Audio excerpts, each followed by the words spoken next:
আমার মায়ের ঘরে যাওয়ার আগে অনুমতি লাগবে, আনা খাদিমুহা, আমি তো তার খেদমত করি, মায়ের ঘরে যাইতে অনুমতি লাগবে। বিশ্বনবী বললেন নাম ইস্তাযিন আলাইহা, হ্যাঁ অবশ্যই মায়ের ঘরে ঢোকার আগে অনুমতি নিয়ে ঢুকবা। সুবহানাল্লাহ পড়বেন না? সাহাবী বললেন ইয়া রাসূলুল্লাহ, তিনি তো আমার মা, অনুমতি লাগবে কেন? বিশ্বনবী বললেন আতুহিব্বু আন তারাহা উরিয়ানাতান, ও সাহাবী তুমি কি তোমার মাকে উলঙ্গ দেখতে পছন্দ করো নাকি? সাহাবী বললেন না, কশিন কালেও নয়, আমি কখনো আমার মারে উলঙ্গ অবস্থায় দেখতে পছন্দ করব না। বিশ্বনবী বললেন তাহলে অবশ্যই অনুমতি নিয়ে ঢুকবা। যদি মারে উলঙ্গ দেখতে মনে না চায় তাহলে ঢুকবা, কারণ ঘরের ভিতরে কে কখন কোন পরিস্থিতিতে থাকে তার কোনো হিসাব আছে?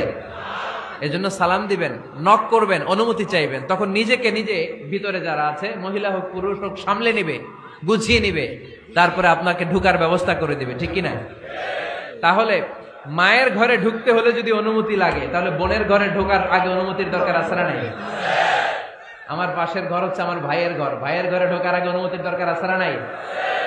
কাজিন, চাচাতো বোন, খালাতো বোন, চাচাতো ভাই, খালাতো ভাই, পাশের ঘরের ভাবি, পাশের বাড়ির মানুষ, এদের ঘরে ঢোকার আগে অনুমতির প্রয়োজন আছে না নাই? খবরদার, খবরদার, এটা কবিরা গুনাহ। This is my first message to the people of Feni tonight. আজ রাতে ফেনীবাসীদের কাছে আমার প্রথম মেসেজ হচ্ছে, কারো ঘরে যাওয়ার আগে অ্যাপয়েন্টমেন্ট নিয়ে যাব, কখন তার সাথে দেখা করব আগে অ্যাপয়েন্টমেন্ট নিয়ে যাব, তারপরে যে দরজার বাইরে দাঁড়িয়ে পারমিশন চাইবো, মানে অনুমতি নিব, তারপরে সালাম দিব, এরপরে ঘরে ঢুকবো। পারা যাবে? ইনশাআল্লাহ পড়তে পারবেন না আওয়াজ করে? আজকে আলোচনার বিষয় হচ্ছে সূরাতুল হুজুরাত। সূরার নাম কি? হুজুরাত। এটা মাদানী সূরা। কি সূরা? এটা কোরআনের 49 নম্বর সূরা। কত নম্বর সূরা?